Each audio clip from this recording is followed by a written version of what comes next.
चाचा, मां वॾेरे हैबत ख़ान जी धीउ खे पसंदि कयां थो ऐं हू बि मूंखे पसंदि कंदी आहे। बस ॻाल्हि थी वई। वञाणे दुकान ते वञी काठ चीर, पंहिंजी रोज़ी कर।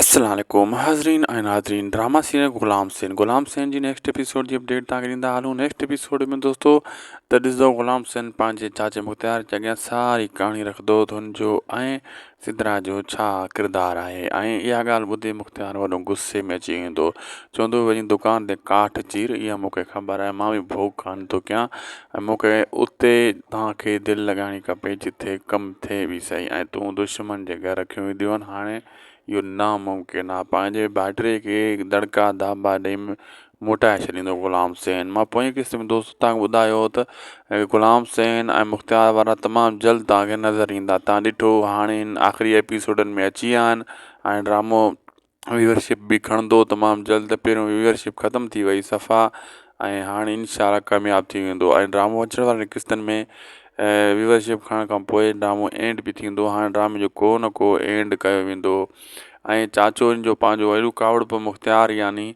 ऐं गुलाम सेन सॼी कहाणी ॿुधाईंदो। हुन पंहिंजे पीउ खे त ॿुधाई आहे, सोचो चाचे खे ॿुधायां मतां इहो सिद्ध करे, लेकिन चाचो जे दुश्मन उते हैबत ख़ान चाकर वारा, त हू कीअं नी कंहिं फसाणींदो। अहिड़े हिसाब सां पंहिंजे भाइटे खे दड़का दाबा ॾेई करे उतां मोटाए छॾींदो ऐं गुलाम सेन उतां हलियो वेंदो, पंहिंजे दुकान ते वञी काठ चीरींदो।